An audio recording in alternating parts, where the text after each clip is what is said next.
Hello friends, welcome to my YouTube channel. हम कर रहे हैं लुसेंट जी का और इसमें हमारा फिजिक्स चल रहा है और आज हम कंटिन्यू करेंगे सेकंड पार्ट हीट का। आइए देखते हैं एनालॉमस एक्सपेंशन ऑफ वाटर किसको कहते हैं। Almost every liquid expands with increase in temperature, but when temperature of water increased from 0 degree Celsius to 4 degree Celsius, its volume decrease. If the temperature is increased above 4 degrees Celsius, the volume starts increasing. Clearly, density of water is maximum at 4 degree Celsius. क्या कहता है कि जब हम liquid को गर्म करते हैं तो वो एक्सपेंड होता है, ठीक है। इंक्रीज जब हम टेम्परेचर को इंक्रीज करेंगे 0 डिग्री टू 4 डिग्री सेल्सियस तब उसका वॉल्यूम डिक्रीज होगा। लेकिन अगर हम लोग 4 डिग्री सेल्सियस से टेम्परेचर ज़्यादा इंक्रीज करेंगे तो वहाँ पे क्या होगा, वॉल्यूम इंक्रीज करने लगेगा और डेंसिटी ऑफ वाटर मैक्सिमम होता है 4 डिग्री सेल्सियस पे, और जब वॉल्यूम इंक्रीज करने लगेगा तो डेंसिटी डिक्रीज करने लगेगा। ट्रांसमिशन ऑफ हीट क्या होता है? ट्रांसमिशन ऑफ हीट, तो the transfer of heat from one place to other place is called transmission of heat. Transfer of heat जो होता है एक प्लेस से दूसरे प्लेस को, उसी को बोलते हैं transmission of heat. There are 3 modes of heat transfer. First conduction होता है, सेकंड कन्वेक्शन होता है, थर्ड रेडिएशन होता है। आइए देखते हैं कंडक्शन किसको कहते हैं। कंडक्शन क्या होता है? तो in this process heat is transferred from one place to other place by the successive vibration of the particles of medium without bodily movement of the particles of medium. In solid, heat transfer takes place by conduction. क्या कह रहा है? Conduction किसको कहते हैं? तो conduction में जो हीट ट्रांसफ़र होती है वो पार्टिकल्स की वाइब्रेशन की वजह से होती है। पार्टिकल्स की वाइब्रेशन की वजह से होती है। इसमें पार्टिकल्स मूव नहीं करते बल्कि अपने जगह पर ही वाइब्रेट होते हैं, उसी को हम लोग कंडक्शन बोलते हैं। और ये सॉलिड के केस में ये कंडक्शन टेक्स प्लेस करेगा, सॉलिड में कंडक्शन होगा। Metal are general good conductor. Metal जितने भी होते हैं वो गुड कंडक्टर ऑफ हीट होते हैं। Where brick, concrete, felt, ice, wood, sawdust, paper, air, glass, cloth, ये सब बैड कंडक्टर ऑफ हीट होता है। This is why ice is packed in sawdust to save it from being melt. इसलिए ice को sawdust में रखा जाता है ताकि जल्दी वो मेल्ट ना हो। सॉडस्ट को किसको बोलते हैं? तो लकड़ी का चूरन जो होता है उसको बोलते हैं। कन्वेक्शन क्या है? तो इन दिस प्रोसेस, कन्वेक्शन के प्रोसेस में हीट जो है ट्रांसफ़र होता है वो actual moment of particles of the moment from one place to other place due to moment of particles, a current of particle set up which is called convection current. क्या होता है? Convection में जो हीट ट्रांसफ़र होती है वो particles की movement के थ्रू होती है। कन्वेक्शन में पार्टिकल्स मूव करते हैं, गर्म वाले ऊपर चले जाते हैं और ठंडे वाले नीचे आ जाते हैं। लाइक ये कंटेनर में अगर हम यहाँ पे हीट उसको देंगे तो ये नीचे वाले जो पार्टिकल्स है ऊपर जाएंगे और ऊपर वाले नीचे आएंगे, यानी गर्म जो होता है वो ऊपर चला जाता है और जो ठंडा होता है वो नीचे आ जाता है। तो क्या कह रहा है? और यही जो होता है इसमें एक कन्वेक्शन करंट होता है, वो एक करंट इसमें फ्लो करता है, उसी को कन्वेक्शन करंट कहते हैं। In liquid and gases, liquid और गैस में heat transfer takes place by convection.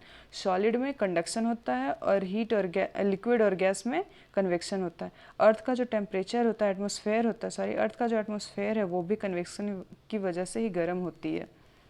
Radiation क्या है? तो in this method transfer of heat takes place with the speed of light without affecting the intervening medium.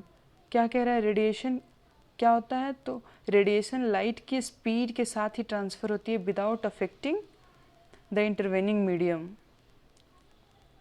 अब देखते हैं Newton's law of cooling क्या है। तो the rate of loss of heat by a body is directly proportional to the difference in temperature between the body and surrounding. Newton's law of cooling क्या है? तो किसी भी बॉडी में से जो हीट लॉस होती है वो डायरेक्टली प्रोपोर्शनल होती है the difference of temperature between the body and surrounding. उस बॉडी की टेम्परेचर और सराउंडिंग के टेम्परेचर के डिफरेंस के जितना बॉडी के टेम्परेचर और सराउंडिंग के टेम्परेचर पर डिफरेंस से ज़्यादा इफेक्ट करती है।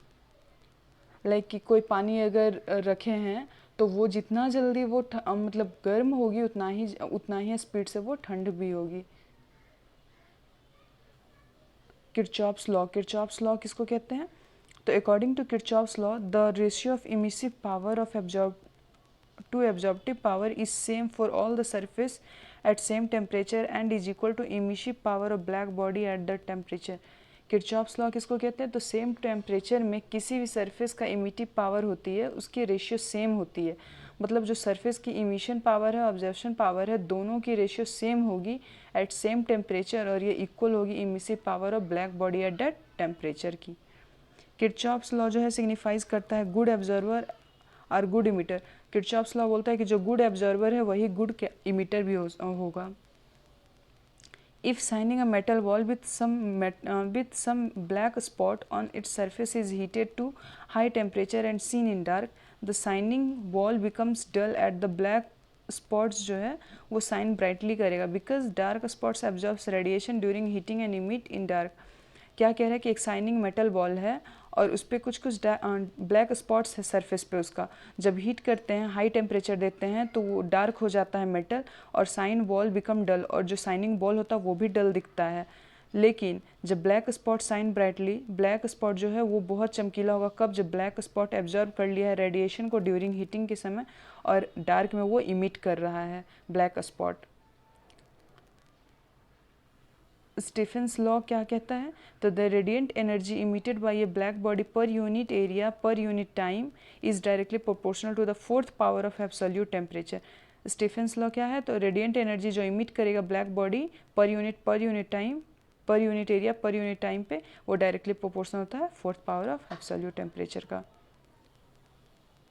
Change of state, change of state क्या है? तो any material can remain in any of its three state, चाहे सॉलिड लिक्विड गैस में ही रहेगा। To change the substance from one state to other state is called change of state. For the either substance is heated और heat is extracted from substance, change of state takes place at fixed temperature. देखते हैं क्या है यहाँ क्या बता रहा है, पहले नीचे देख लेते हैं उसके बाद फिर इसको अच्छे से करते हैं हम लोग। फ्यूज़न, फ्यूज़न किसको कहते हैं? तो the process by which a substance is changed from solid state to liquid state is called fusion. जब सॉलिड से लिक्विड में होगा तो उसको हम लोग फ्यूज़न बोलेंगे और fusion takes place at fix temperature पे ये होगा जिसको कि हम लोग मेल्टिंग पॉइंट कहेंगे। फ्रीजिंग क्या होता है? तो process by which substance is change from liquid state से सॉलिड स्टेट, जब लिक्विड से सॉलिड होगा तो उसको हम लोग फ्रीजिंग कहेंगे और फ्रीजिंग फिक्स टेम्परेचर पे ये भी होता है जिसको फ्रीजिंग पॉइंट कहते हैं और फ्रीजिंग पॉइंट इक्वल होता है मेल्टिंग पॉइंट के। लेकिन melting point of substance changes with change in pressure, अगर मेल्टिंग पॉइंट चेंज करेगा चेंज इन प्रेशर पे, melting point of substance which contract in the process of fusion as ice decreases with increase in pressure. वहीं पे क्या कह रहा है कि मेल्टिंग पॉइंट ऑफ सब्सटेंस जो है वो प्रोसेस ऑफ फ्यूजन आइस में डिक्रीज करेगा विथ इंक्रीज इन प्रेशर, अगर प्रेशर बढ़ेगा तो वो डिक्रीज करेगा फ्यूजन का process.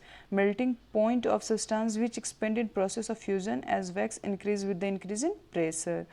With the addition of impurity, कुछ इम्प्योरिटी ऐड कर देंगे अगर आइस में लाइक कि सॉल्ट मिला देंगे तो मेल्टिंग पॉइंट ऑफ सब्सटेंस जो है डिक्रीज करेगा। वेपोराइजेशन, वेपोराइजेशन किसको कहते हैं? तो वेपोराइजेशन क्या होता है? तो लिक्विड स्टेट का वेपर में बनना वेपोराइजेशन कहते हैं, मतलब liquid state to vapour state में जाएगा तो वेपोराइजेशन कहेंगे। Vaporisation takes place by two methods, दो मेथड होते हैं, एक इवापोरेशन होता है और दूसरा बॉइलिंग होता है। इवापोरेशन क्या होता है? तो इवापोरेशन जो होता है वो process of vaporisation which takes place only from expose surface, ये खुला सरफेस में लिक्विड जो है वो वेपर बनेगा, इवापोरेट होगा। इवापोरेशन जो है वो कूलिंग जो हमारे इन्वायरमेंट में होता है इवापोरेशन की वजह से होता है। This is why water is in a earthen pot gets cooler in cooled in summer.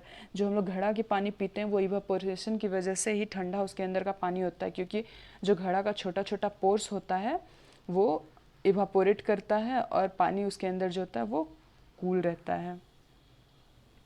Next देखते हैं बॉइलिंग। बॉइलिंग क्या होता है? तो the process of vaporisation which takes place at a fix temperature from whole part of liquid is called boiling. जो vaporisation का वो process जो कि फिक्स टेम्परेचर पे होल पार्ट जो है लिक्विड का वो गर्म होगा उसको बॉइलिंग बोलेंगे। The temperature at which boiling takes place is called boiling point. जहाँ पानी उबलना स्टार्ट होता है उसको हम लोग बॉइलिंग पॉइंट बोलते हैं। जहाँ बॉइलिंग स्टार्ट होता है उसको हम लोग बॉइलिंग पॉइंट बोलते हैं। कंडेंसेशन किसको कहते हैं? The process by which substance changed from vapour state to liquid state. Vapour से जहाँ लिक्विड बनेगा उसको हम लोग कंडेंसेशन कहेंगे। Boiling point of liquid increase करेगा with increase in pressure, boiling point बढ़े इंक्रीज करेगा, इंक्रीज जब प्रेशर करेंगे, boiling point of liquid increase करेगा विथ एडिशन ऑफ इम्प्योरिटी, जब उसमें इम्प्योरिटी ऐड करेंगे तो boiling point of liquid increase करेगा। लेटेंट हीट और हीट ऑफ ट्रांसफॉर्मेशन क्या है, तो ये बोल रहा है कि the amount of heat required to change the state of unit mass of substance at constant temperature is called latent heat.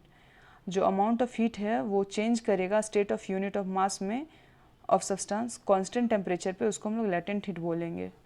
ऐसा यूनिट क्या होता है, तो जूल पर किलोग्राम होता है। Any material has two type of latent heat, एक latent heat of fusion होता है जो कि amount of heat energy required to convert unit mass substance from solid state to liquid state at its melting point पे, तो it is also the amount of heat released by unit mass of liquid when changed in solid into freezing point. वही जो अभी हम लोग बताए वही है ये भी। आगे देखते हैं सब्लिमेशन। सब्लिमेशन किसको कहते हैं, तो सॉलिड से डायरेक्ट जो वेपर बनेगा उसको हम लोग सब्लिमेशन कहते हैं। Sublimation takes place when boiling point is less than melting point, जब बॉइलिंग पॉइंट जो है वो कम होगा मेल्टिंग पॉइंट से। Sublimation is seen in camphor of और ice in vacuum, camphor naphthalene ये सब इसका एग्जाम्पल है। हॉरर फ्रॉस्ट किसको कहते हैं, तो ये हॉर फ्रॉस्ट किसको कहते हैं, तो hoar frost is just a reverse process of sublimation. Sublimation का रिवर्स प्रोसेस है, मतलब वेपर टू सॉलिड जब बनेगा तो उसको हॉर फ्रॉस्ट बोलेंगे। It is the process of direct conversion of vapour into solid, ये वेपर से सॉलिड में बनेगा।